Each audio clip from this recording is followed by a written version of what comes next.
Hi, magandang gabi po. Alam mo, gusto ko na sana magtrabaho. Kaya lang, nakikita ko na nasasakdal ang ating bansa sa kabagsakan. Hindi ko alam kung bakit ang mga Pilipino kapwa ko ay baliwala lang sa kanila na nanakawan sila ng presidente. Mali-maliit ang delivery. Oo, wala pag ebidensya na may perang laman, pero anhin mo ang malita kung walang laman?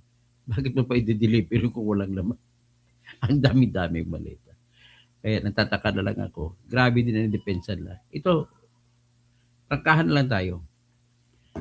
Nagtataka po ako sa mga dilaw. Dati kakampi nyo ko. Sa mga kakamping, grupo nila Insurrecto, grupo nila ni Llamas, grupo nila ni Christian Isguera. Akala mo mga malinis yung mga ito. Unang-una, matanong ko kayo, ano ang dahilan nyo para hindi kayo maniwala na ang mga maleta na dineliver ay hindi totoo? Dito lang natin pag-usapan. Totoo ang pag-deliver ng maleta. Ang tanong ko, may lamang bang pera yun? Ibang usapin yun.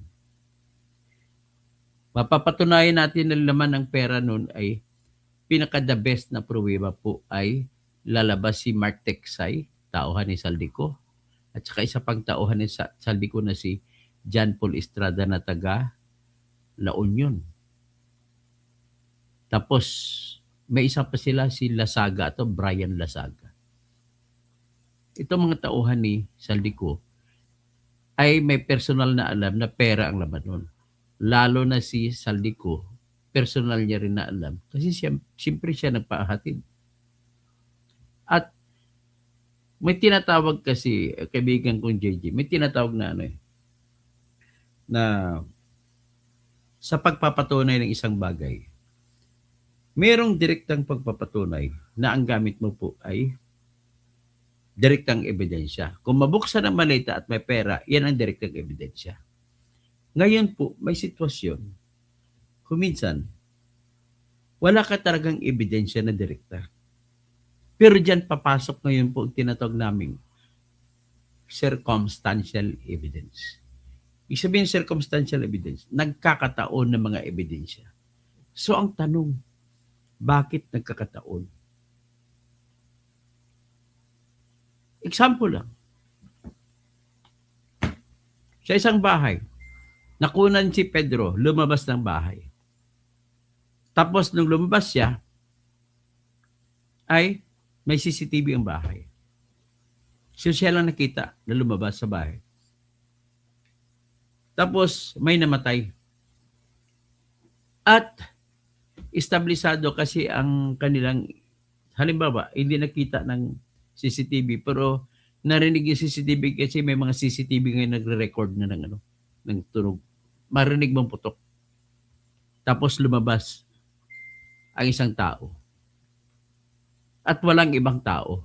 Nakikita sa CCTV, wala na ibang lumabas. Yan po ay nagkakataon. Wala kang ibang ebidensya. Halimbawa si Pedro ang pangalan nun. Na si Pedro ang pumatay. Wala tayong ebidensya. Pero walang ibang lumabas doon sa bahay na yun at isa lang ang pinatay. So, walang iba tayong conclusion kundi si Pedro. Di ba? Ganun lang ako kasimple. Walang ibang possibility. Ngayon, kung may dalawang patay at pareho may dalawang baril, may baril ang bawat isa, pwede mo sabihin sila nagpatayan. At yung si Pedro na lumabas, pwede mo sabihin hindi guilty. Ganun po yun ang tinatawag na circumstantial evidence na matapang. Ibig sabihin po ng circumstantial evidence, J, sa batas ng ebidensya, naglilecture lamang ako sa ebidensya. Kung walang ibang possibility at yan lang, yun na yun. Ngayon, pag-usapan natin ang maleta. Pag pinadala ang maleta, dalawa ang posibilidad. May laman o walang laman. Ngayon, kung isang maleta lang J ang deliver, pwede mo sabihin walang laman yun. Dalawang maleta, pwede mo sabihin walang laman yun. Pero por Diyos, por Santo, kung mga tag 20 na 30 na malita ka deliver. Bakit ka magde-deliver ng malita kung malita lang naman? Yan naman, ang pangalawang circumstansya naman doon ay yung katotohanan na hindi ka magde-deliver ng maraming malita kung walang laman. Ngayon, ang katwiran ng mga dilaw, katwiran nila Christian Isguera, pasensya ko na kasi mga baba ang isip na pagdating sa kanya. Kaya nga wala silang aptitude to be a lawyer. Kaya Ronald Llamas. Itong abogado sa kasama ko, kaibigan ko yan, si Insurrecto, nagpadala-dala rin. Abogado po kayo, ka-inso. Pag abogado ka, hindi ka pwede humingi ng tawad na hindi mo alam ang batas ng ebidensya. So ngayon, sinakay pa ang dagdag dito, isinakay pa si eroplano, ang mga maleta. So, may laman ba yun o wala na pera?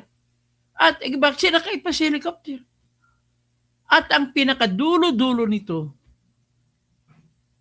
siyempre, nanggaling sa kontraktor ang mga pera. Talagang pera yan. Yan ay pag-usapan na natin circumstantial evidence. Pero the fact na ang isa sa mga kontraktor ay napakaraming sasakyan ay hindi mo may tatanggi sa mga diskaya. Kaya nanggaling ang iba nun sa mga diskaya. Kundi ibig sabihin po, pera ang laman yun. Yan po ang tinatawag na circumstantial evidence. Kayong mga, sino ba mga dilaw na hindi maniniwala? Alam nyo, ang lagi nyo kinakatwiran, Duterte yan. Lagi nyo kinakatwiran, wala namang nakitang pera. Para kayong si Ace Barbers. Nung in-interview, kaibigan ko si Ace Barbers. Mind you, kaibigan ko yan. At sa totoo lang, nung nagmaniho ako ng sasakyan, 2002, nagmaniho ako, JJ, ng sasakyan. Yung Toyota Corolla ko. Galing Cubao. Binyahe ko hanggang Mindanao, hanggang Coronadal. Napadaan ngayon ako sa Surigao City kung saan naubusan ako ng gasolina. Wala akong ibang naisip kundi tawagan, hingian ng tulong si Ace Barbers. Binigyan niya ako ng 5,000 pang gasolina at saka pang gastos iba hanggang makarating ako ng bahay. With that, I'm thanking you for that, my friend. Malay mo, baka maging congressman ako balang araw o senador, babayaran kita. At pinatulog pa ako sa The Tavern. Alam na mga taga Surigao City. Alam na kaibigan ko na NBA agent na si Junel Malaluan. One of the best hotels in Surigao City, yan yung The Tavern. At tavern na tavern talaga ang dating yan, Jay, noong araw. Talaga, alam mo ba yung tavern sa mga Amerika? Yung parang bilog-bilog ng mga kahoy na ginawang dingding. Ganun talaga. Pero ngayon tavern, puro na simento, binago na. So anyway, kinikwento ko lang yan po ay para po sabihin sa inyo, ano ba ang circumstantial evidence at bakit anong sinabi ni Ace Barbers nung in-interview siya ni Corina Sanchez Rojas at saka ni Willard Cheng. Kakasuhan daw niya yung mga Marines sapagkat unang-una, paano mo malalaman na may pera ang dineliver sa akin? Hindi naman nabuksan ang mga maleta. Correct. Hindi nabuksan ang maleta, Jay. Hindi nabuksan ang maleta. Wala pa naman kaming sinasabi na may pera na punta sa iyo. Eric Baldicantos. Pero ang sinasabi lang namin sa iyo, inamin mo na may maleta. Eric Baldicantos, ano pa masabi mo? Pero mamaya pag-usapan natin, pero ngayon, mag-ano muna ako.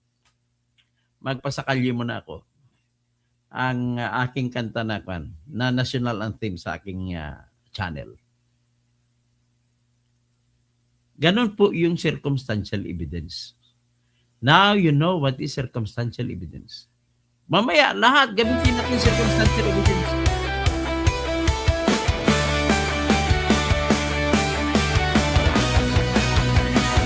Sa Pilipinas, kilala ang tindi. Hindi kayang bayaran ni numan ang kanyang prinsipyo. Kapag may inapi, siya ang nariyan. Kapag may bayaran, siya ang hadlang. Hindi siya tiklop sa pananakot ng iilan, hindi siya alila ng sino mang mayaman. Kung ang kapangyarihan nila ay inaabuso, hinahawi niya yan mano-mano. Kapag ang taong bayan ang nasasakal, siya ang unang sumusugot, tumatagal. Hindi pera ang sukatan ng halaga, kundi kung sino ang lumalaban para sa masa. Totoo kasing tirador, totoo kasing tirador, kakapin ang naaapi, kalaban ng sakim na mandarambon. Totoo kasing tirador, totoo kasing tirador, hindi kayang bilhin ang puso niyang matibay.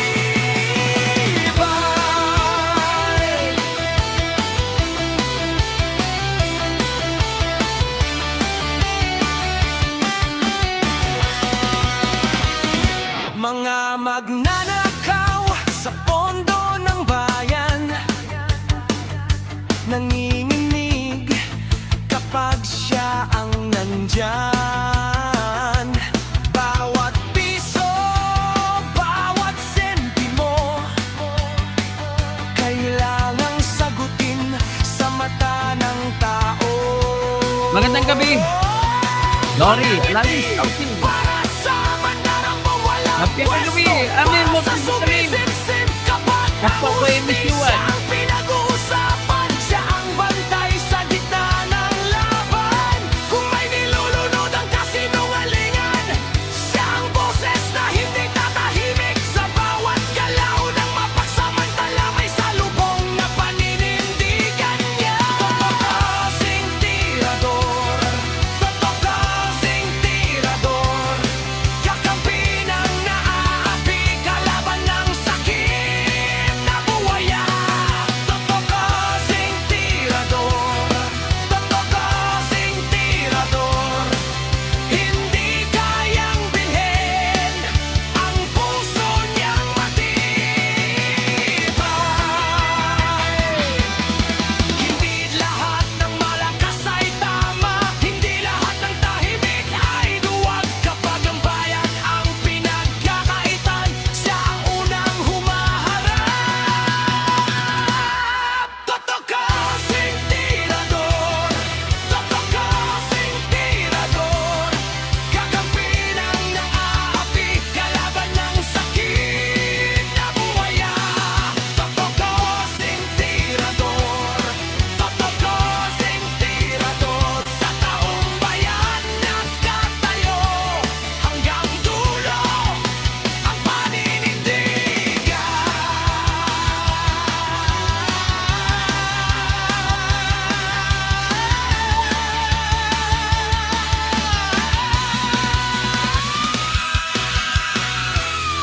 O yan, ladies and gentlemen. Ang pinag-usapan lamang po natin sa ngayon ay circumstantial evidence para maintindihan ninyo ang lahat-lahat. Tuturuan ko kayo sa circumstantial evidence. Nag-umpisa po ako sa pagkwento ng circumstantial evidence sapagkat po ang aking ipipresenta sa inyo, kagaya sa akin, ano ang ebidensya na maganda asawa ko? Ang ebidensya, circumstantial evidence, kasi hindi naman ako pipili na hindi maganda. Okay, ganito lang po. Ang premise ko, si Bam, Kiko, at Risa ay nabili na ng BBM. Circumstantial evidence pinag-usapan natin. Pero mamaya natin pag-usapan. Pero sa ngayon, nais ko po muna ipresenta itong may vlogger doon sa kan. May mga radio, may TV station na local doon sa Bataan. Tinitira ako. O ito, ipakinggan muna natin lang tira na ilalaban sa akin. Ang pinag-usapan dito, yung tinira ko rin na namumutol ng puno. Ang mga puno na pinuputol ay mahogani, mayroong gemelina, mayroong kasoy, mayroon kung ano pa ibang puno, may mga fruit trees pa. Tapos may pinuputol din na puno ng niyog pero patago. So binlag ko yon live, mahina lang ang signal kaya hindi maklaro, pero ang aking puntos doon, bakit kayo mamumutol ng puno ng niyog? Wala naman kayong permit sa Philippine Coconut Authority na mamutol ng puno ng niyog. Pero ang style nila, hindi nila muna puputulin ang puno ng niyog, tapos tatabunan nila ng lupa ang niyog at unti batakin nila hanggang sa ugat tatanggalin nila. Bawal po sa batas, nakukulong ang pagpuputol ng niyog na walang permit galing sa Philippine Coconut Authority. So, gayon pa man, may narinig doon na, kitinanong kong police officer na yun, ang pangalan niya ay Golda Villegas. Golda G. Villegas. Police Executive Master Sergeant, Golda G. Babae ito. Golda G. Ang asawa niya, police din, no? At siya ang namumuno doon na nagpoprotekta sa kumpanya na ang pangalan ay Dinalupihan Green Residences Incorporated, na may kapatid itong mga korporasyon, ang pangalan Colt Laguna Development Corporation, at ang lahat ng pong ito ay pinapatakbo ng president ko noon ng Green Dinalupihan Residences Incorporated na si Attorney Elmer Tansi. Ang problema ko to kay Elmer Tansi, sinearch ko siya sa lawyers list, hindi ko makita pangalan niya. Just to give the benefit of the doubt. Ano naman yan? Ay, akin na silang sasabihin na, siyempre, baka pwede natin sabihin abogado. Pero, I stand my ground na hindi sila.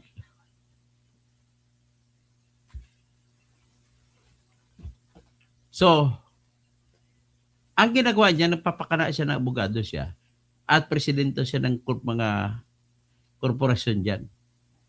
Tapos, ang ginagawa niya,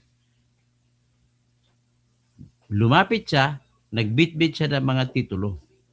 Ladies and gentlemen, ito dapat alamin ninyo.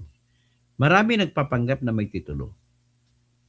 Pero, ang katotohanan, pag sinuri mo, itong kaso na Attorney Elmer C., ang kanyang titulo na pinapakita na titulo ko na sa pangalan ng Dinalupihan Green Residence at saka Colt Laguna, sinuri ko na po. At mayroon na pong akong certificate galing sa Department of Environment and Natural Resources na yung titulo niya may nakasulat doon na nanggaling ito sa survey number H-152175.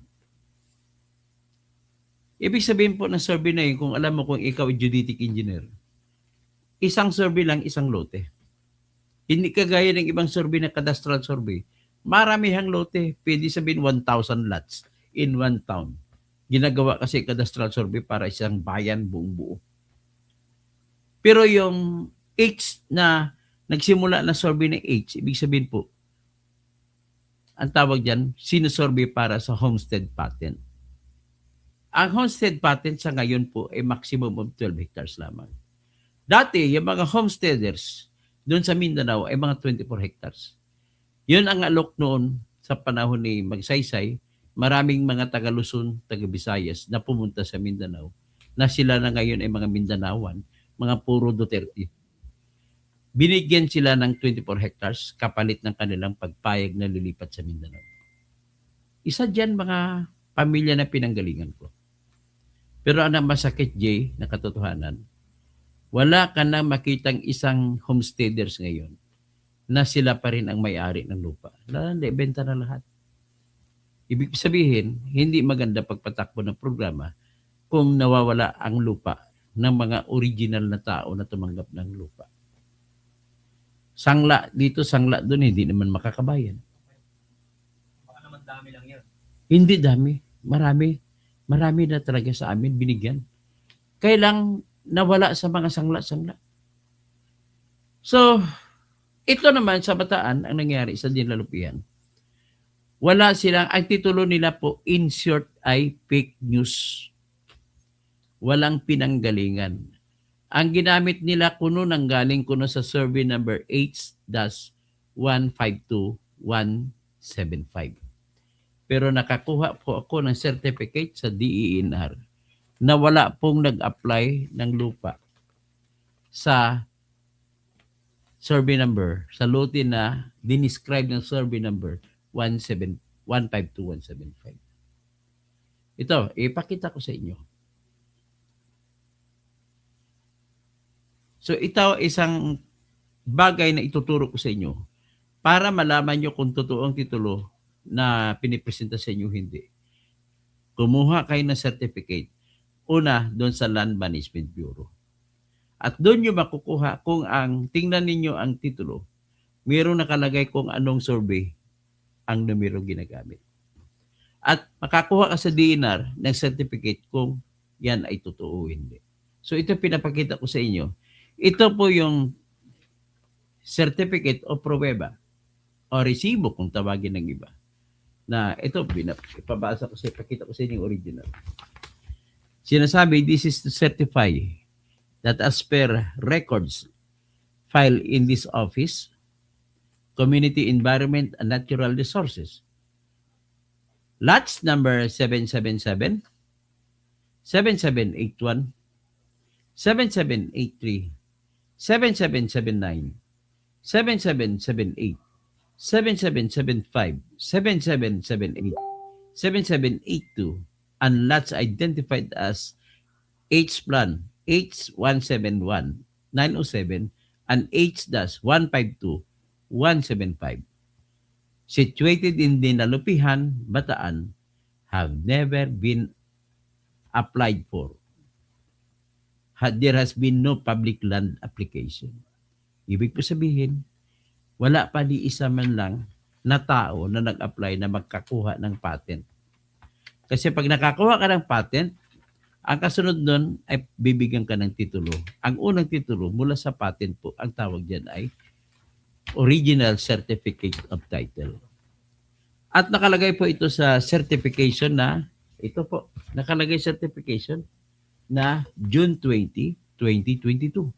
Pinirmahan po ito ni Senro Normie D. Asedera. At may isang bagong senro ngayon na ang pangalan niya ay si Marivic Santos. Ito, in fairness to Marivic Santos, magandang babae siya. Crush pa nga siya ng kaibigan kong abogado eh. Asa ka makakita? Testigo siya, kinakross-exam niya, siya ng abogado nakakrush sa kanya. Yan po ang sitwasyon.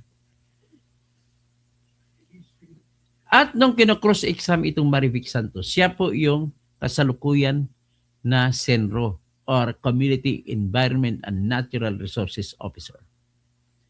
At kanyang tinestiguhan na ang sertipiko na ito ay genuine, authentic. Nang ibig sabihin na ang lote na nakalagay sa lot 777 na ating tatalakay ngayon at yung lote na isa sa lot 7781 na ginamit ko na katumbas ko siya ng H152-175 ay hindi pa na-applyan ng titulo. Ibig sabihin, wala pang nagmamay-ari. Ang tanong, bakit biglang may lumitaw na may-ari? Ang pangalan niya, Attorney Elmercy. At pinangalan sa dalawang korporasyon na ang isa, ang lot number 7781 ay ipinangalan sa anong pangalan? Colt Laguna Development Corporation. Akalain mo, taga-Bataan ang magmamayari ng lupa, taga-Laguna? Hindi ba unfair yan sa taga-Bataan? Paano nangyari mga taga-Laguna ang nagmamayari ng lupa sa Bataan? Ito po yung mga sindikato ng mga palupa. Tapos, sa tagal-tagal na ng panahon na nakatira doon ang mga taong tinutulungan ko. Ngayon lang lumitaw ito ng angkin ng lupa. At yung isa naman lupa, lot number 7777 ng Dinalupihan Kadastro, ay inagaw naman ng Dinalupihan Green Residence at walang ginawa kundi pinagpuputol ang mga puno na tinanim ng mga pamilya Zapata. 30 years old na puno, pinutol nila. Ang katwiran nila, nag-apply sila sa Community Environment and Natural Resources ng permit to cut trees.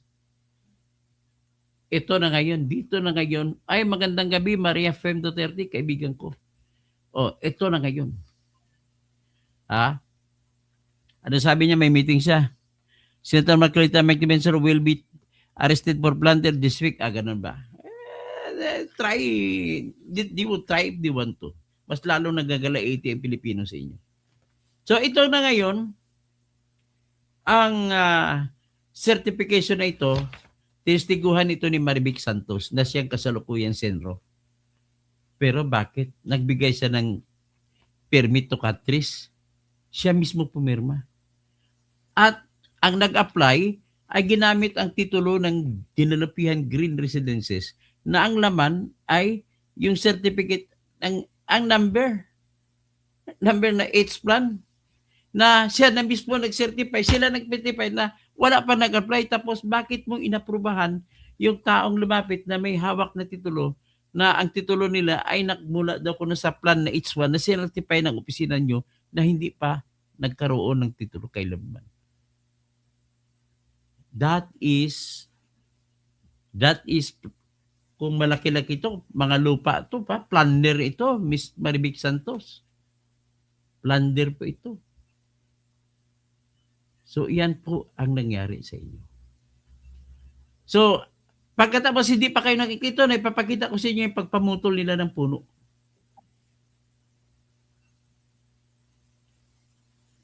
Pero ipapakita ko lang siguro muna yung mga media men, ayaw kong tabagin silang bayaran. Pero ano ba ang circumstantial evidence bakit sila nagbalita dyan? Kung wala silang kinalaman. Ito sila, Pakinggan natin. Sumalo. Yan. Sinalo, sumalo. Okay Pumunta naman. tayo sa pinulot. Yan. Pinulot. Medyo Pinulot. mina-cover kami ni Ate Sally na land dispute din ito. Oo. Pero ang kaibahan dito, meron ng development. Kaya lang may area na i-develop. Ito ready na Kuya Erica.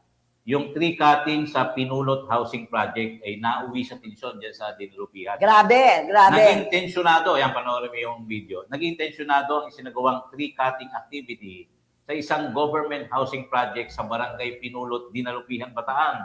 Ayan sila, Itong Lunes ba? Martes. Martes. Matapos Martes. harangin ng ilang residente ang pagputol ng mga puno. Tingnan nyo, ang mga puno, halata na po na 30 years ng edad.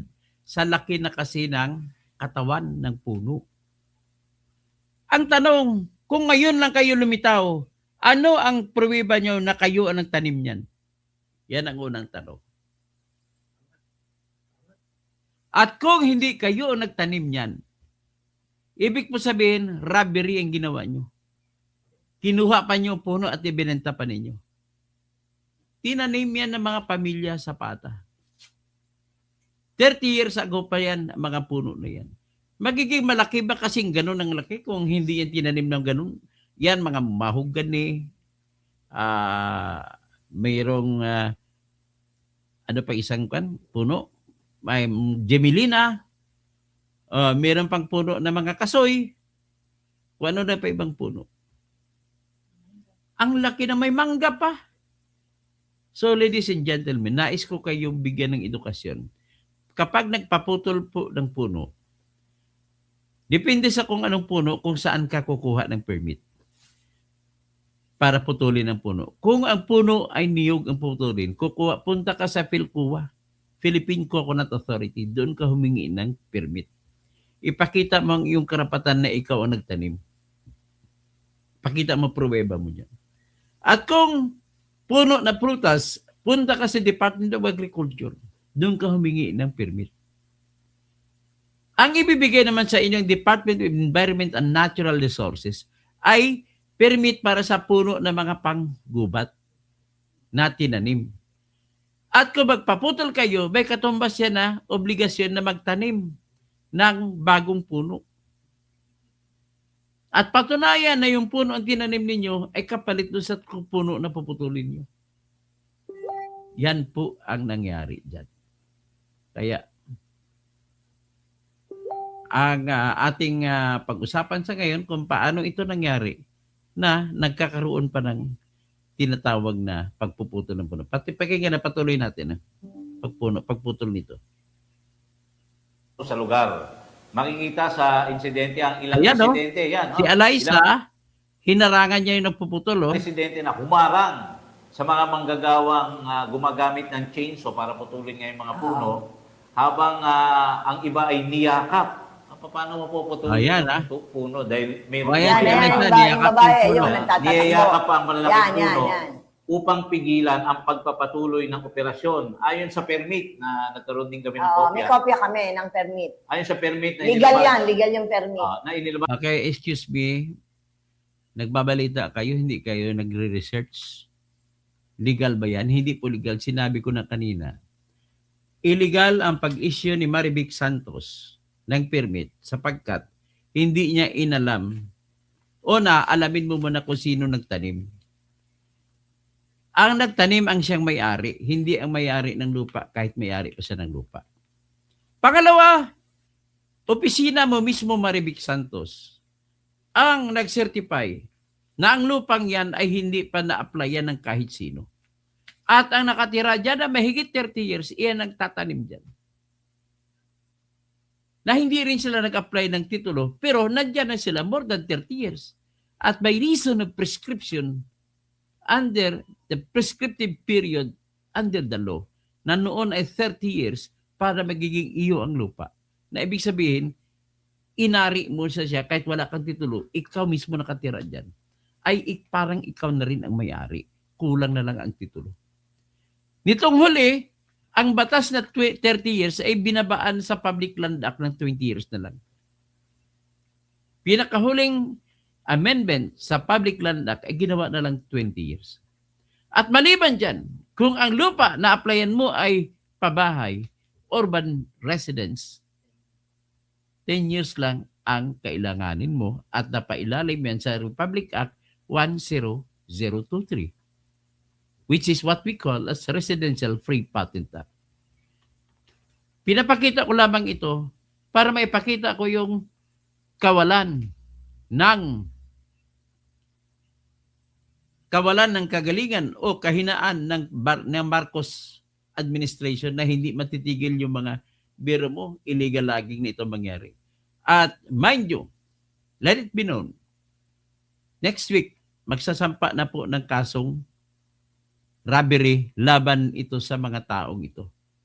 Laban sa, number 1, laban po sa kay Attorney El Mercy na nagkunwari na may-ari kuno siya. medyo minakover kami ni Ate Sally na land dispute din. Pakaganda. Nanggaling tayo sa Ito, patay ko muna yung mga tabugo ng mga reporter. So, anyway, ipapakita ko sa inyo ngayon yung ginawa nilang paninira sa mga puno. Ito po. Ito na po nangyari.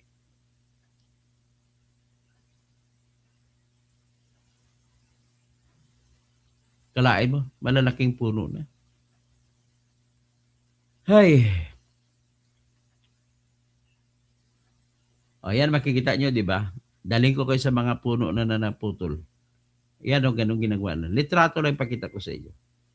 Yan. Yan ang gumagawa ng housing project dyan. Itong isa, kita nyo yung niyog. Bawal kasi pumutol sila ng niyog dahil wala silang permit galing Philippine Coconut Authority. So, ang style nila, tatabunan na ng lupa at bago kukodin. Yan.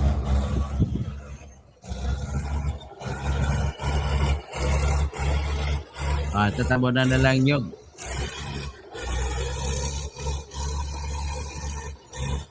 So, anyway, magkita-kita pa rin tayo. Tapos nakita nyo ba ito? Yung paramedics daw at pulis? O ito yung nagbalita kanina nakita nyo. Ito kumakain ng burger. Oh.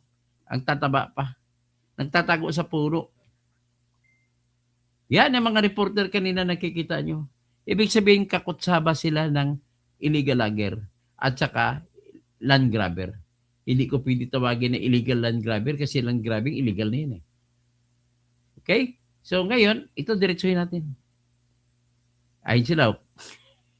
Ito mga ginawa nila. Ngayon, didiretso tayo doon sa mga puno gaano kalaki. Ito naman, tingnan muna natin. Ang lupa po ito sa Barangay Pinulot, Dinalupihan, Bataan. Alam mo, ang Bataan dapat inalagaan ng mga pamahalaan ng Bataan. O ito, kunwari, wala hindi naputol may mga niyog na napinutol na. Oh. Akalain mo, ikaw ang senro, papayagan mo na mapuputol ang mga puno. O kita mong lalaki na ng puno, payagan mo na mapuputol yan. Ayan oh. Grabe ka naman, Senro Maribik Santos. Expect a plunder case to be filed against you. Ayan.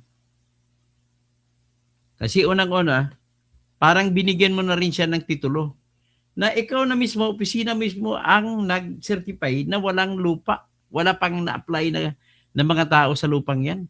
Tapos certifyan mo ang kanilang pag-apply sa permit sa pagpuputol. Kita mo, Diego? Ladies and gentlemen, hindi ka pwede mag-apply ng pagpuputol ng puno kung wala kang titulo. Tapos sinertify na walang titulo pa in-apply, inaprobahan mo pang apply ng permit to katris. Forbida galyones. Kaya po, kita mo laki. Kaya hindi po unad ang bayan natin. Sa ganun, kita mo laki-laki ng mga puno. Matanda na yan, 30 years na yan. Bakit tinatabunan ng lupa para hindi mahalata? Yan o. Ayan, malalaking puno. Grabe. Ayan, makikita nyo ang dami na pinutol. At least ito recorded na, naka-vlog na, nasa YouTube niya. Hindi nyo na maalis yan. Kahit nasundin nyo pa style ni Erwin Tulfo sa Senado, I move to strike out. Strike out pero wala daw sa record kasi hindi naman doon nagkaroon ng secretary ang hearing ni Marcoleta, pero hindi mo na maalis sa YouTube. Na kinikilala ka na, binibigyan ka ng mga chicks, 5 chicks. Tapos sabi mo, madasalin ka at mahal mong asawa mo. Hoy, Erwin, ang depensa mo, ang tawag namin sa batas ng ebidensya yun ay negative pregnant. Bakit negative pregnant? Sinabi mo na mahal mong asawa mo. Ang akusasyon sa iyo, ikaw ay ng babae. Ang sagot mo, mahal mong asawa mo at nagdadasal ka. Bakit? Mayroon bang lalaki na nagmamahal sa asawa hindi na babaero? Daming lalaki na mahal ang asawa pero daming babae. Kung baka sasabihin ng lalakero na yan, mahal, hindi naman kita iniiwanan. Dinadagdagan ko lang. Yan, ang mga katwiran ng mga lalakero. Ang laki na dito sa puno na yun. Tatabunan niya yung puno na araw-araw na maintenance ni Erwin Tulfo, ha? Tag-5 Robust Extreme. Araw-araw. Grabe. Ang iba naman, maintenance sa, Bitformin. At saka Lusaktan. June 11 Tapos yan naman, Robust Extreme. Tag-5 Robust Extreme araw-araw. Kaya para manyak ka, pugtangin na ka. Ayan, mga pinutol na mga tarantado. Yan. Pinapakita ko lahat yan. Just to call on the attention of our DENR. Kayo po ang dahilan kung bakit nawawalang tiwala ang tao sa inyo. Yan. Pinapalabas ko lang lahat ng litrato na nakuha.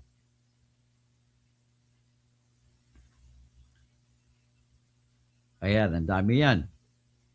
Sinukat ito, June 11, 2026, pinutol, 1.8 meters ang diameter. 1.8 meters diameter. Ang laki na ng puno na yan. Ano to, mangga? Nakasulat, mangga, number 18. Grabe. Yan. Mangga pa rin, 1.81 meters. June 11, 2026. Ito, sinukat din. 80.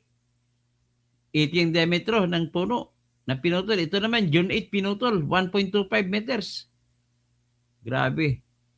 Ito, ano ba ito? 2026? Ayan. Yan po, pinapakita ko lang mga pinutol na puno. Sinukat na lang nila. Ganong kalalaki. Ito isa, mangga, 1.9 meters ang kwan. Ang diameter ng puno, ang lalaki na ng mangga. So mag-harvest pa ito. Hindi na mag-harvest kasi pinutol na. Ayan. So ganon po katindi ang corruption na nangyayari sa DEINR. Miss Marivic Santos, maganda ka pa namang babae, pero baling wala ang ganda mo dahil corrupt ka. Tingnan mo.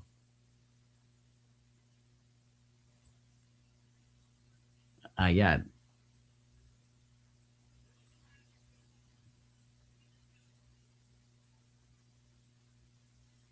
Hindi ko na masabi kung sinong abogado nagkakrush sa iyo eh.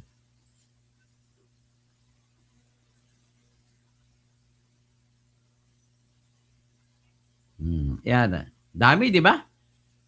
Inisa-isa ko, binabilisan ko lang. Ang dami pong pinutol.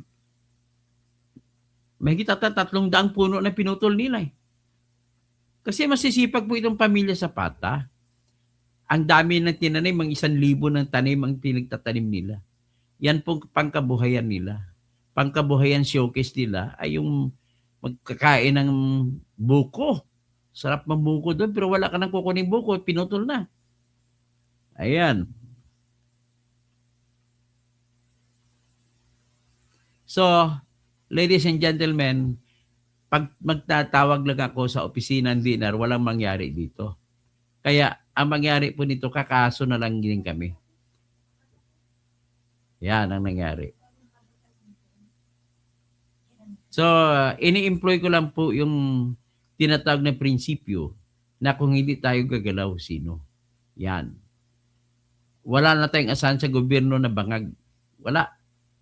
Huwag tayo umasa doon. Mag-amasa tayo sa ating sarili. Kita mo, haba na yan. Ilang kwa na yan? May 50 na mga puno na nakuha na bilang ko. Ayan. Ito sila, oh. Proud na proud pa sila. Ayan sila, oh. Ayan sila, oh. O yan, may ebidensya na. Screenshot nyo na lang. Ayan. Ayan, si Michael Vasquez. Michael Vasquez, taga DENR to. Hoy, Michael, papugi-pugi ka. Pugi ang dating mo, ah.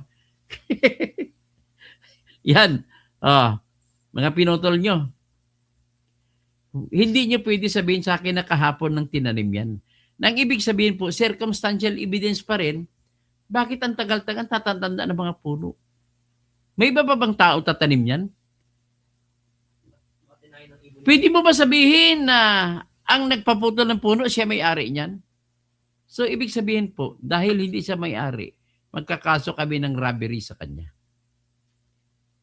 Pwede natin siya bigyan ng permit kasi may huwad na titulo siya na kinilala kahit na mayroong certificate na nagpapakita na ang titulo na ginamit niya, ang numero ng survey ay hindi pa na-isyuhan, hindi pa na-applyan, ay magbabayad pa rin siya ng puno na pinutol niya. Kasi hindi man niya siya nagtanim dito.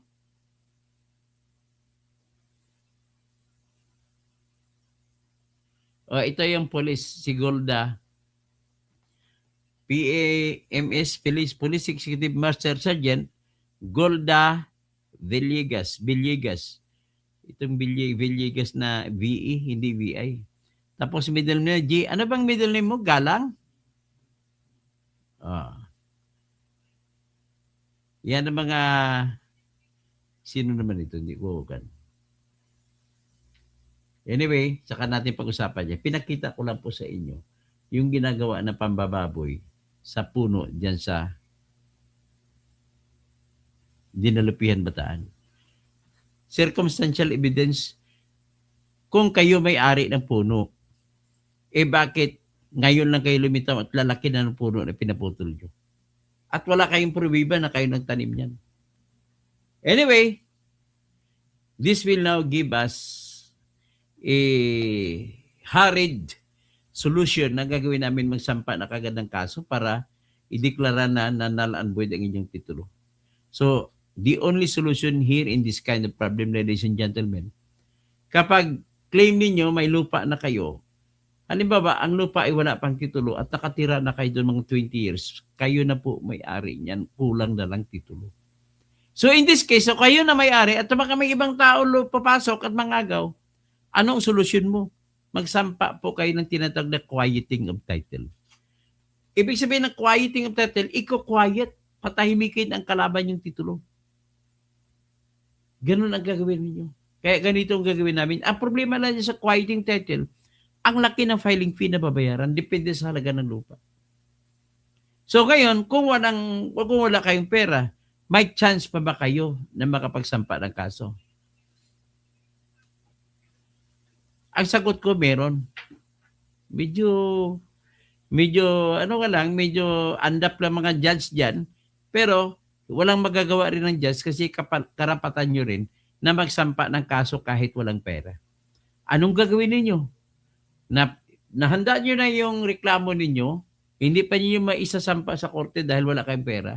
Ang gagawin nyo, magsampa kayo ng tinatawag namin na ex parte motion.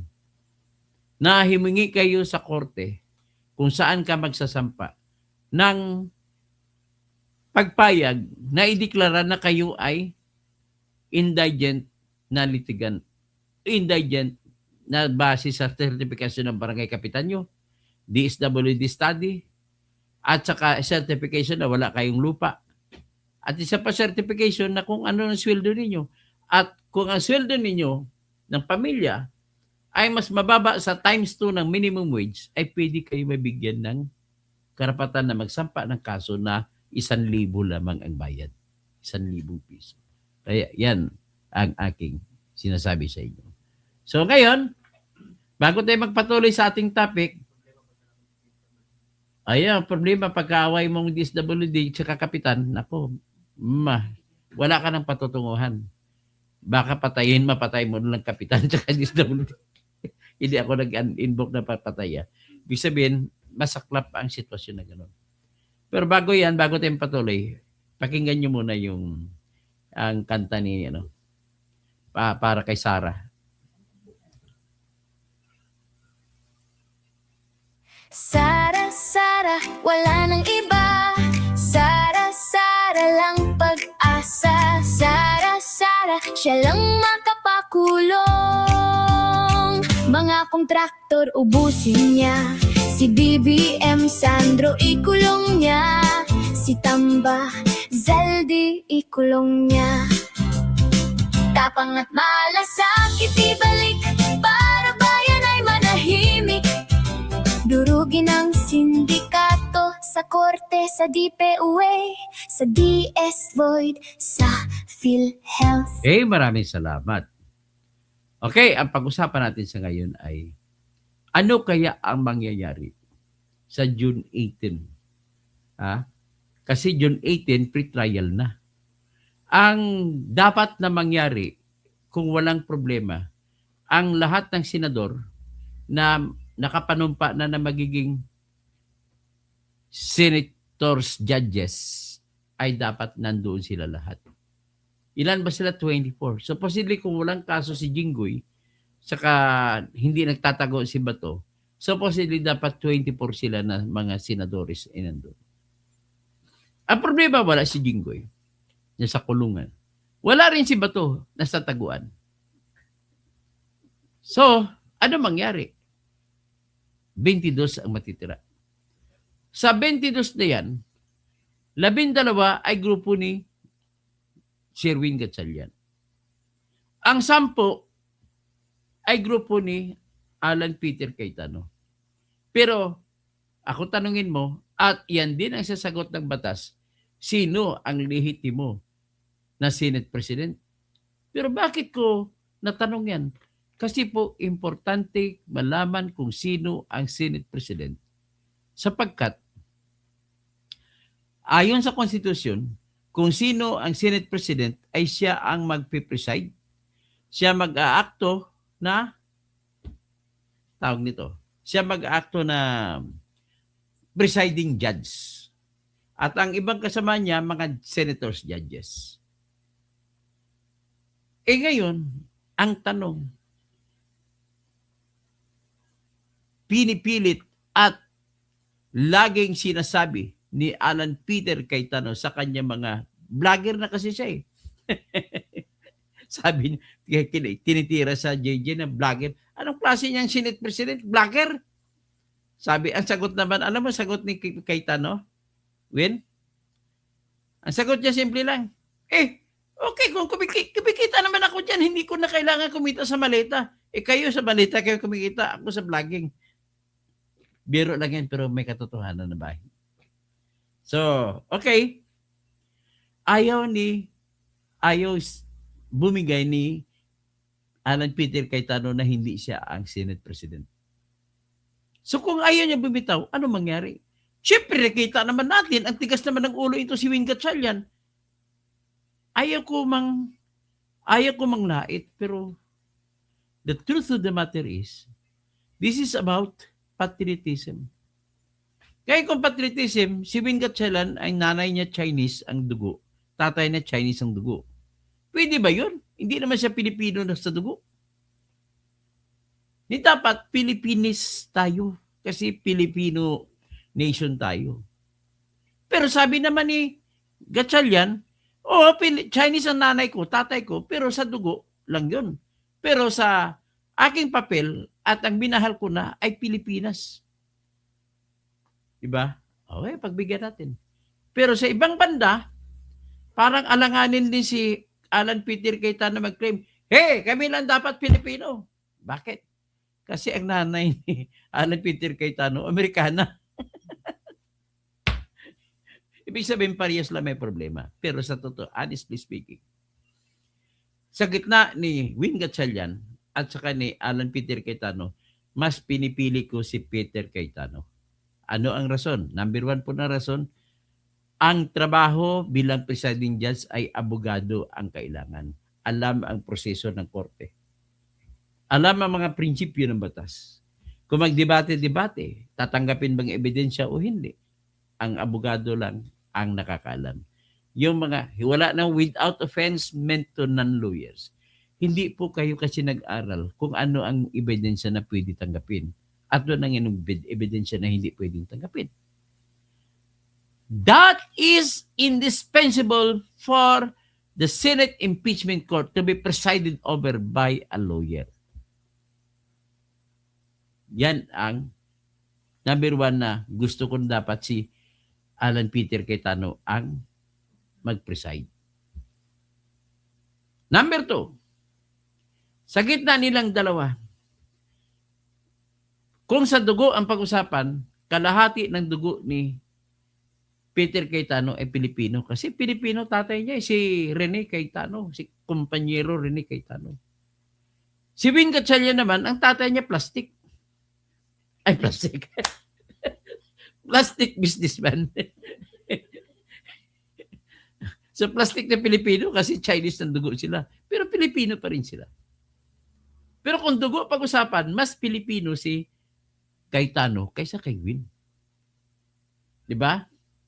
Tapos, pag-usapan naman natin ang pagiging lalaki. Si Peter Cayetano ay may asawa, formal na asawa. At matalino rin ang asawa niya. At marangal ang asawa niya. In fact, mayor ata ngayon sa Taguig. Si Sherwin naman, ayaw kong laitin ka. Iniwan ka ng iyong girlfriend nasa asawa. Si Blanca Manalo ba? Anong tawag diyan? Tinana na ng ibang lalaki. Nakweteng. Buti na lang, kaya nga sa punto na yun, hindi ko sinasabi na mas pugi si Alan. Ang sinasabi ko lang, depressed ka, Sherwin Gatchalian, depressed ka. Hindi ka pa makapag-isip ng maayos kung tatanggapin ebidensya o hindi. Kasi iniwanan ka ng asawa mo. Tapos si Alan Peter naman ay inspirado sa asawa niya. Yan, pangalawang puntos niya. Pangatlong puntos, mas makadiyos si Alan Peter Cayetano. Kita mo magsalita sa laging may Bible quote. Si Sherwin, wala. Ibig sabihin, sa gitna ng tao na lagi nagsasalita na may Bible quote, yan po, tinitingala ko yan ng mga makonsinsyang tao. Si Sherwin, wala akong ebidensya nakita na makonsinsyang tao siya. So ngayon, sa gitna ng dalawang tao na magiging judge, sino ang mas magaling na judge? Eh, siyempre yung makonsensya. Di ba? O, panglima, ang trabaho po, hindi lamang sa alam sa trabaho sa pagiging abogado, pa sa proseso, ay eventually po, JJ, lahat sila ay titimbangin ng mga ebidensya pinresenta. Ngayon, yung abogado ay aral sa ebidensya sa pagtitimbang-timbang. At alam ng abogado na bago ka magiging judge, may tinatawag kami na dapat ay meron kang kalidad na tinatawag na cold neutrality of a neutral judge. Paano ka magkaroon ng cold neutrality of a neutral judge? Kung ikaw ay makabibiim.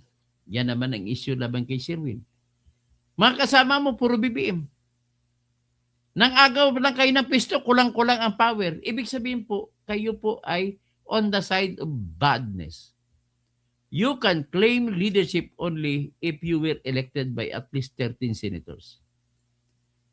So, ibig sabihin, kahit quorum pa yan, kung ang bumoto lamang sa iyo ay less than 13, eh hindi ka pwede maging Senate President. Hindi ka rin pwede maging Senate Pro Tempore.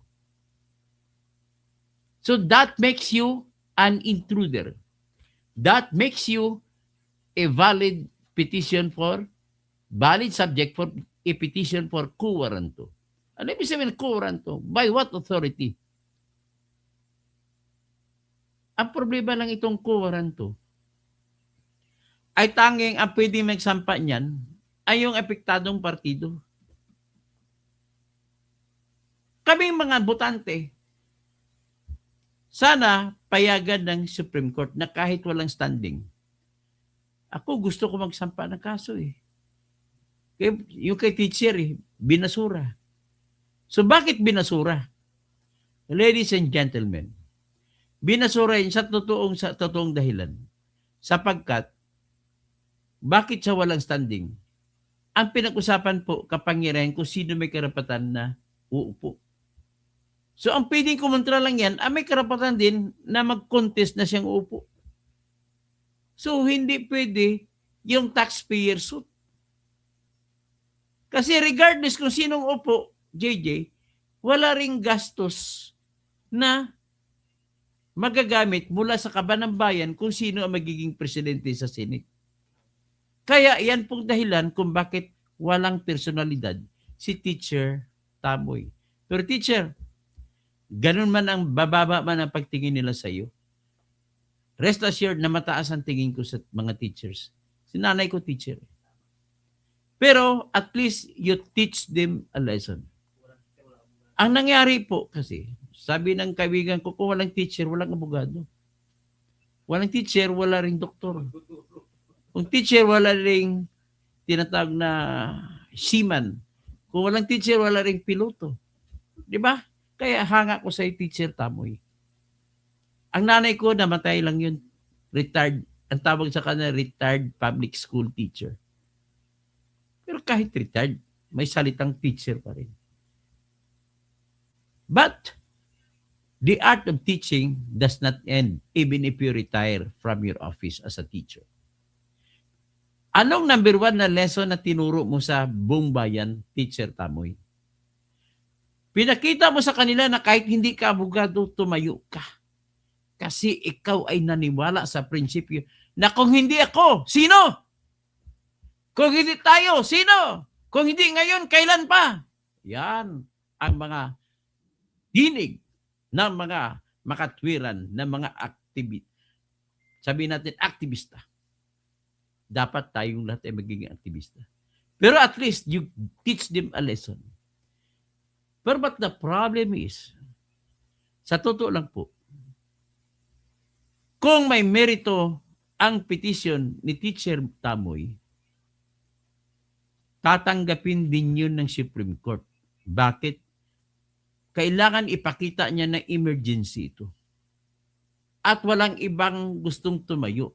Kahit si Sherwin Gatchalian ayaw sumampa ng petition na siya ang may pangunahing karapatan. Si Alan Peter Cayetano ayaw rin sumampa ng petition. Siya rin na may katumbas na pangunahing obligasyon at karapatan. Walang ibang tumatayo. Kaya I just wish na kung magkakilala tayo, Mr. Teacher Tamoy, ako nang gumawa ng motion for reconsideration mo at tuturuan kita. Hindi, susundin ko kung anong gusto mong argumento. Itatama ko lang. Para mabigyan lang ka lang ng sapat na katwiran na maipaglaban mo at tatanggapin ng Supreme Court ang petition mo. Come to me. I-message mo po ako sa aking messenger. At tutulungan kita. Akong gagawa ng motion for reconsideration mo.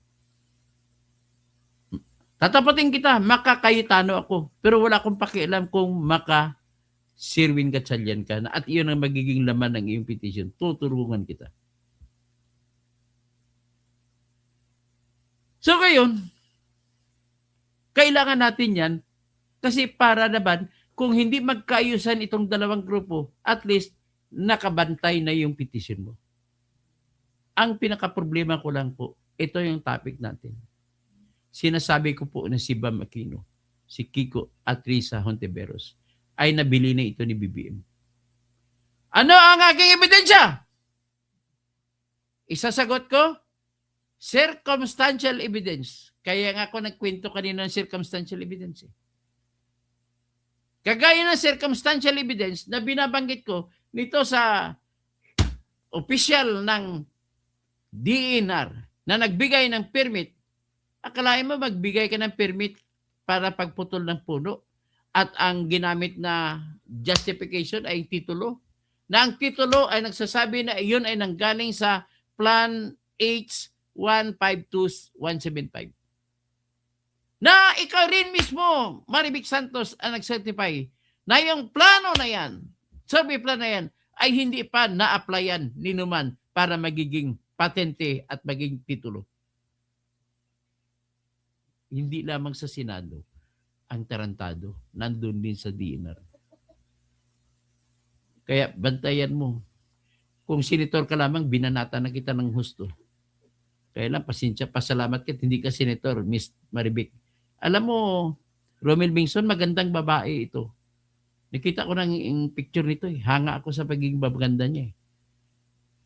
Kumbaga, pang Erwin Tulfo siya. Pag makita sa ni Erwin Tulfo, sigurado hindi pa kawalan ni Erwin Tulfo. Baka pag-awayan pa nila ni Rapi Tulfo yun. Ganun kaganda yung Marivic Santos na yun.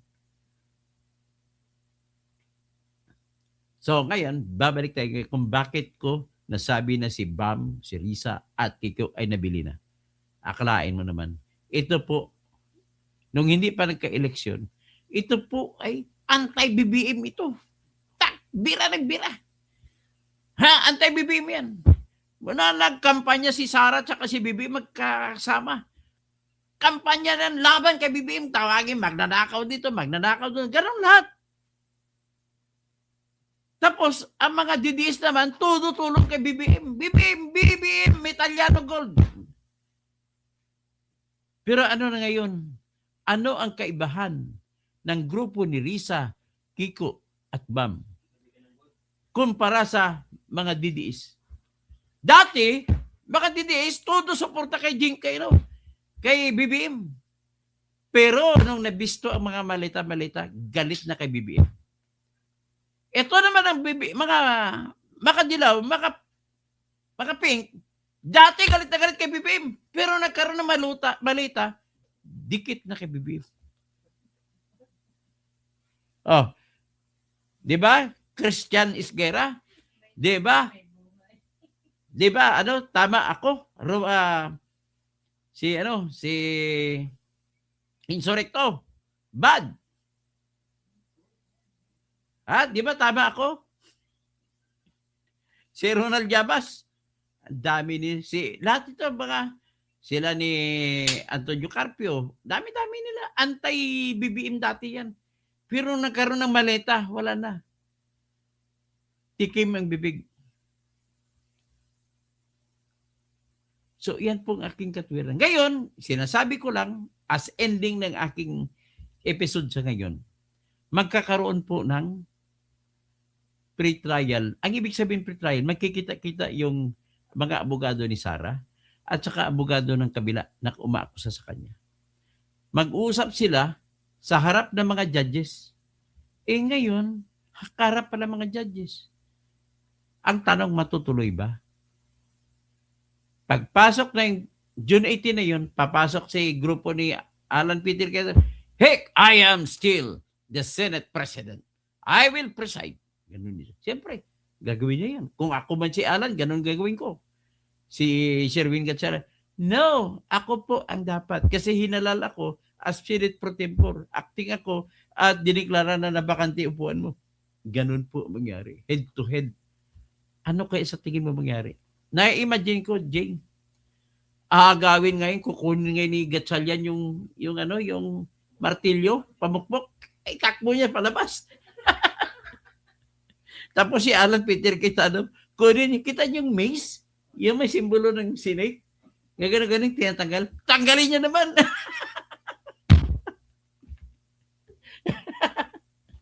Ay, nako. Hindi ko ma-imagine kung ano mangyari. Kaya mangyari yan, parehong walkout yan. Hindi lang isa mag-walkout yan. Parehong team mag-walkout. Kaya hindi matuloy yan, tinatag na pre-trial. Kung hindi matuloy pre-trial, nako, asahan ninyo, hindi na matutuloy impeachment. Ganun yan mangyari. Sino ngayon sisisihin? Sabihin naman ni Alan Peter Quezon, I'm standing on principle that I have to defend the law because I am also a lawyer, an officer of the court, and I am obliged by the Constitution and my oath as a lawyer to defend the Constitution, defend the laws of all the Republic of the Philippines. Kahit sa kabila naman, hindi makaka-recite ng ganun, Sherwin, hindi naman siya abogado. sa anong sasabihin niya? Magpabulong-bulong, magtatanong kay Kiko. Kiko, ano sabihin ko? Tatanong kay Jesus Cudero, ano sasabihin ko? Yun ang sitwasyon. Magulo. So, hindi naman tatanggapin, hindi magiging valid ang pre-trial dahil 12 lamang ang andun. Ang impeachment court ay lahat sinabi po ng Constitution natin sa Section 3, subparagraph 6. Ang paragraph 6, nagsasabi na ang Senate Impeachment Court ay buuin ng lahat ng member ng Senado. Kung wala yung lahat, hindi magiging court yun. At kung hindi magiging court, hindi tatakbo ang trial. Di ba? Ganon? I'm only talking to you of the possible thing that will happen. Kaya with that, ladies and gentlemen, magandang gabi po sa inyong lahat. Ito, magkatawag na Mary Marjorie Ronco. Hi, Dr. Meme Authority. Hello, Attorney Kausing. Grace Line, good evening po, Dr. Toto. Tapos si Zapata, Mine, Joey Lipa. Oy, tama po. Renato Serra, Dr. Toto. Sana ebidensya mo na nabili na sila. Sinabi ko na, circumstantial evidence. Sasali ba sila doon kung anti-BBM sila? Sige nga. Alam naman natin na maka-BBM si Sherwin. Ba't sumama sila? Anong dahilan? Yan ang circumstansya. Eric Baldicantos, good job, Atty. Toto Bertelli Kausing. Puro kasinungalingan lang ang sinasabi nila. Walang pagpatunguhan, sila naglulukuhan sa investigasyon. Walang katahimikan, ginagawa lang tayong inutil ng mga bugok na mga senador na yan. Na mga kakupala nila. Si Helen Baguio, good evening po. Yernel Duenas, si Amil Mutalib, assalamualaikum. Alaikum assalam, Amil. You have, Attorney General, if you have selfish and ignorant citizens, you'll have selfish and corrupt leaders too. Correct. Tapos Randy Bagsik, pinaghaharian tayo ng mga adik na bangag na magnanakaw. Si Dory Alamis Kausing, aking kamag-anak, magandang gabi po. Amin Motalib, Doc Attorney, Engineer Totsky, garbage in, garbage out. Ganon talaga. Randy, utos ni Lisa Marcos, kaya nagkagulo dito sila sa bansa.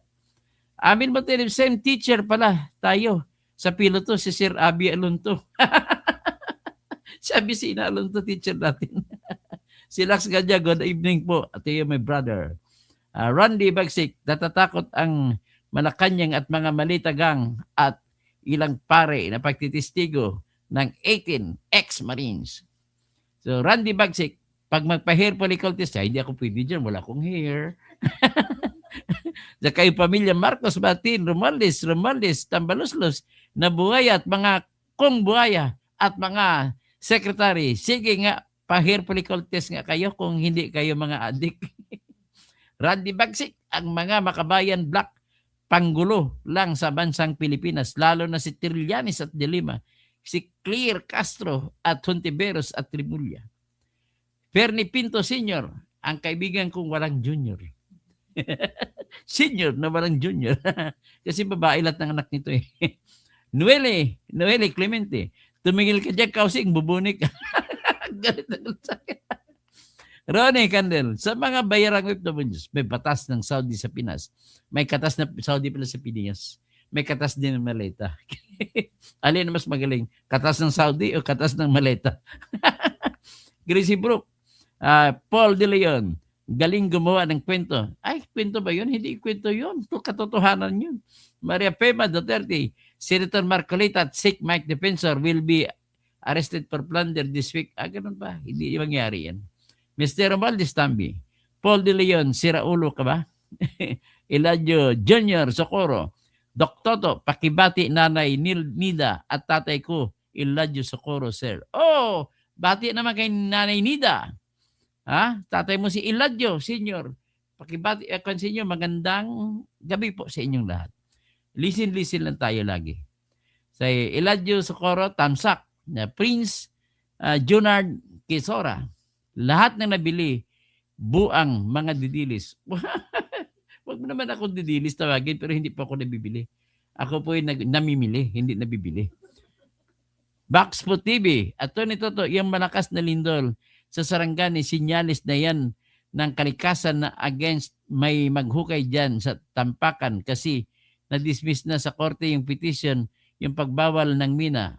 Ganun ba? Ang sinasabi mo sa Sagittarius Mining Corporation dyan sa Tampakan. Sabi niya, Jeffrey Chuidan, wala ka ebidensya panot. Sinabi ko nga, circumstantial eh. Ano ka ba? Nakikinig ka ba? Hindi. Go out of my class if you're not listening to me. Liam Pagtakan, Zapata, good evening. Amen Mutalib, if you have selfish and ignorant citizens, you'll have selfish and ignorant leaders. Garbage in, garbage out. With respect to election, my prayer is full na I'm praying na dapat maayos ang unang eleksyon dyan sa Barn. I love that all Mujahideen's candidates will win. Kaya sa mga kamag-anak ko na mga Maranao, mga Maguindanao, kung hindi man masakit sa inyo, pakiusap ko ang mga Mujahideen na kandidatong iboboto ninyo. Kasi sila po nagsakripisyo. They are the ones, the reasons kung bakit mayroong BARM. Kung wala sila, wala pong BARM. Romel Bingson, Naim Bakarabim, Dr. Tede Terador. Naim Bakarabim, sa mga kadakayo amin, mga kapsat ko. Maya Pabingi, mga Kabalin. Maray na Banggi, mga Bicolano. Maray Jaw nga Duyum sa mga Surigao nun. Maray Dum sa mga Tausug. Mapia Kagawi sa mga Pakat. Ago Pagari. Marjorie Santos, good evening, attorney, watching from Bataan. May mga Bataan, yung Bataan, the most historic province when it comes to the death march. Hindi nangyari ang death march kung walang Bataan. Tandaan mo yan. Virgie Piquero, sir, tuloy ang Blue Ribbon sa June 16, Martes. Dapat matuloy ang Blue Ribbon. Jojo Now, Sara, magnanakaw. Ano ang ebidensya mo? Circumstantial din? Tingnan natin. Romeo Quintin. Romeo. Double O ah. Ilan bang mapakulog natin dyan? Jojo na. Kalbo, karambo. Pambubula ka na naman. Ay, wala pong kalbo na nambubula. Dennis Velasco. Attorney Toto, sabi ni Dean Santa Maria, winnable daw sa presidential 20. Biglang nasuka yung binan ko ng abogado. Winnable ba? Edgar Nacion, Dr. Toto, good evening po. Bing Liwag, wala nang buko, bukol na lang.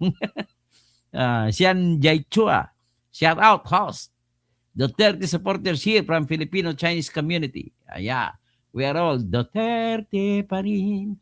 Ang Pilipinas, Duterte pa rin. Ridi Palma, sir, simula na magiging didis ka na, dispalinghado ng prinsipyo mo. Hindi po, nandyan prinsipyo ko. Kasi kung nagpapaiwan ka, at yan ka pa rin sa kanila, sinusuportan mo po. Walang iba kundi ang bangag at magnanakaw. Di ba? Okay, si Beth Zapata, tapos si Ecclesiastes from Espanya, Sir Toto, how true na binenta daw 48 billion. I will tell you a story. Binenta nga po ang NAIA 3, 48 billion pesos. I will explore that later on. Pag titingnan ko. Yan ang problema kay Bangag. Binibenta-benta niya lahat ng pag-ari ng Pilipinas eh. Lidet Core. Pero ang bumili, kanyang kumpanya rin. Yung San Miguel Corporation. Siya rin yan. 50-50 sila dyan ni Ramon Ang. Lidet Core. Mayong gabi, attorney. Toto, watching from Lapu-Lapu. Yes, Lapu-Lapu. Mayong gabi sa inyong tanadia. Redy Palma. Kung tama at prinsipyo pag-usapan, ay, ulit-ulit lang yung sinasabi mo. Kay Kumaro. Tapos, Juni Pons. Toto kasi ngayon natin, Toto, maritos ka na pala ngayon. Anong maritos? Marites? Wala pong maritos. Ikaw lang ang marites, Johnny Pons, kasi naniniwala ka sa mga kwento ng mga bangag. Hindi naman, totoo po yung maletter story. I am trustworthy, ang hirap pagtanggol ang mali. Tama, mga mali kayo, kaya hindi nyo napagtanggol si Maleta Gang. Arina Benido Averion. Nasiraan na din ng totoo ito. Hindi po ako nasiraan ng pangit. Namnatili po ang aking bait at saka talino. May tapang at talino naman ako. Kung si Duterte, may tapang at malasakit. Ako naman tapang at talino. Doktor o engineer to, kasi sana mag-advise ka sa mamayan ng tama at walang pinapanigan na politiko. Hindi, kailangan mapapanig ako ng politiko. Hindi pwede na mag-advise ka na walang panig. Ibig sabihin, bakla ka kapag hindi ka nagpapanig. Mamili ka. Saan ka? Mamili ka. Negosyo, serbisyo. Sige nga. Erari Inaldo, kalbo lang, walang magagawang kalbo. Nakagawa na nga ako, tapos si Bibo lang ako nagawa. Nakapagsalita na nga ako, sabihin mo, wala akong ginawa. Romel Bingson, obvious na po, Dr. Tito, ng mga Gatchalian Black ay may binabasbasan ng nasa taas para guluhin ang liderato ng Senado. I am trustworthy. Ang hirap baluktot. Hindi nga ako baluktot. Huwag ka na makinig sa akin kung baluktot ako. Sinasabihin mo ako baluktot. Ano naman ang tawag mo sa taong nakikinig sa baluktot? Mas baluktot. Redy Palma, ilabas mo ng ebidensya. May ebidensya na sinabi ko na, number one, circumstantial evidence, bakit ka kakampi kay Sherwin Gatchalian? Na alam mo naman makabibiim yun. Eh, di ba? Ganun na kasi. So, nabili na sila ni BBM. Dispalinghado talaga si Bam Aquino. Alam niya, nagpapatay sa tatay niya, sa lulo niya, sa tito niya eh. Mga Marcos eh. Roger Felicitas, tuod gina sir. Romeo Quintin, sir, sana mabawi na rin ang lupa ng mga Zapata. Yes. Cacto, Doktoto, balita na lilipat na daw si Joel. Wala na kung pakialam kahit lilipat siya. Tumalon siya kung gusto niya. Isama pa niya yung tatay niya si Eddie Villanueva. Sige. Make my day. Kung sabi na ni Clint Eastwood, make my day. Redy Palma, attorney niya to kasi minsan lang nabuhay ang tao sa mundo kaya gumawa tayo ng kabutihan. That's correct. Minsan, Vincent Binko, lakas ng tama nito. Oy, kanina pa yung lakas ng tama ko, ngayon mo lang napansin. Chona Waldridge, lalabas ng totoo, huwag mag-alala. Muapiha ang lahat, buong mundo. Ganun ba? Alam mo, ang sikreto lang kay Marcolita, simple lang. Di ba, Iglesia ni Cristo siya? Makukuha mo ang kanyang ang kanyang simpatiya, maging kakampi ka niya. Bigyan mo lang siya ng hopya. Ingbitin. Darating tayong lahat o mag-expose sa kanilang lahat, pati mga bayarang vloggers. We are almost there. Walang makaligtas kahit sa pakinabang, kapukungan, kahit na mga tanod. Grabe malalalim mga salita binitawan mo. Ailey, at tuloy ang Blue Ribbon hearing sa Martes na. Ray Di Palma, at Tony Toto, tulungan mo na lang si Sarah impeachment trial. Tutulungan ko sa mag-vlog ako lagi, magbibigay ko ng ano. At saka hindi matuloy impeachment eh. Ganun nag-away-away mga judge. Paano magkaroon ng impeachment ko lang judge? Sige nga. Mga red ang may control kaya ipalabas namin lahat ng evidence kayo. Kayo mga wala auto lang ang bunganga.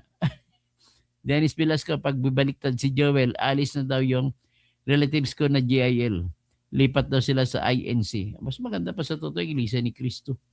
Jonah Waldridge, lahat mananagot kasi yan din ang gusto naming mga real patriots. Wala kaming bayad, maski kay YouTube, wala kaming natanggap. Rom Sridoble, Engineer Toto, ba itong kumakalat about Joel Villarriba, tatalon na sa kabila. Marunong siya kasi tumalon eh, problema natin eh. Socorro Losinyo, sira ulo nga. Tuna Waldridge, mayroon kami mga evidence, black and white, hard copy on everything what's happening to the world, not only in the Philippines. Buknoy TV, wala ka nang magagawa sa buhay, puro ka imbento ng kwento. Hindi po imbento yan, pero kwento yun. Email, good PM Toto, Toto, tumatanggap ka rin ba ng kliyente? Pwede ba kita kunin lawyer ko? Walang problema yung lawyer na katabi ng aking sa law firm ko. Yan ang bibigay siya ng serbisyo. Mahal lang sila maningil. Ako naman hindi naningil kasi hindi na ako abogado. Pero pwede kita mailapit doon. At saka pag magserbisyo sila, mga matatalino po. Siyempre kung andyan ako sa kanila, matalino ang mga gawa nila. The Roadrunner, Banat, Dr. Future Senator of the Philippines, Mary Joy Lynn Zamorin, good eve, watching from Kuwait. Sigaw ng Dilawan, noon Marcos magnanakaw, tapos ngayon kasama na sila. Yun. Si Dennis Velasco, si Buing gusto maging Supreme Court.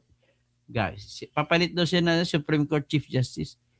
Yan ang nagwo-worry ang mga taga Supreme Court ngayon. Sa totoo lang. To tell you the story, I have an insider story na nanggaling sa mga taga Supreme Court mismo. Ang mga nakausap ko yung malapit sa mga tinatawag na lawyer researchers. Alam mo sino gumagawa ng decision ng mga justices? Yung mga researcher. Kagaya ko na magagaling sumulat ng decision. Yan. Siguro pag wala na talaga ako magagawa sa buhay, mag-apply na lang ako researcher sa isang justice. Yolando Killer, anong katibayan mo na nabili na? Number 1 ang katibayan ko po. Bakit sila kakampi kay Sherwin Gatchalian? Nga alam naman nila na makabibim. So Emil, bilib ako sa yung tirada, constitutionality ang laban natin. Binabaluktot ng mga buhayas. Tama po kayo. Reggie Palma, Tony Toto, hope lang. Hopyang maanghang. Hindi ko alam kung anong gusto ni Marcolita, maanghang ba? Amil Mutalib, if you have selfish ignorant citizens, you'll have selfish and ignorant leaders. Tama po kayo ulit. Manilo Vergara, Win Gatchalian Group, kupala ng talaga ng mukha. Tapos alam mo pa si Win Gatchalian kung bakit niya napilitan kay Lisa Aranita Marcos. Kasi parang objective niya, ang mission sa buhay niya, i-impeach si Sara, i-convict si Sara. Bakit siya nagawa na ganun? Kasi po, ang ina-apply nila na reclamation project na waterfront Manila Bay ay hindi pa naumpisahan. Dapat diyan sila magtatabo ng lupa sa likod ng US Embassy. JJ. Kumukontra ang US Embassy, ayaw nila. Kasi yung mga kasosyo ng tatay ni Sherwin Gatchalian ay yung mga kontraktor na gumawa ng isla sa West Philippine Sea. Ayaw na ayaw ng US government. Kaya, nakailangan niya ngayon, kakampi niya si Lisa Marcos para paumpisahan na ang proyekto ng Manila Bay, Waterfront Manila Bay na project. Mula yan sa likod ng Quirino Grandstand. Dababaybayin mo yan, lampas pa ng Manila Hotel, papunta ka hanggang South Harbor. Hanggang sa South Harbor yan. Ibig sabihin South Harbor, nandyan yung Customs Bureau. Grabe. 35 million ang project. Merlison Bing, Maya Pabingi, Dr. Toto Catalunya kasi mabuhay po kayo. Salamat po sa mga legal paliwanag. May natutunan po kami. Ang gusto ko malaman sa inyo, na malaman sana inyo yung paliwanag ko tungkol sa circumstantial evidence. Merlison Bing, Doktor, may message po ako at messenger mo. Sa messenger, okay, pakibasa na lang. Basahin ko po. Grace Line, always watching from Tucson, Arizona. Magandang gabi. Magandang umaga na pala. Gabi pa. Magandang gabi ulit. Maraming salamat po sa panonood.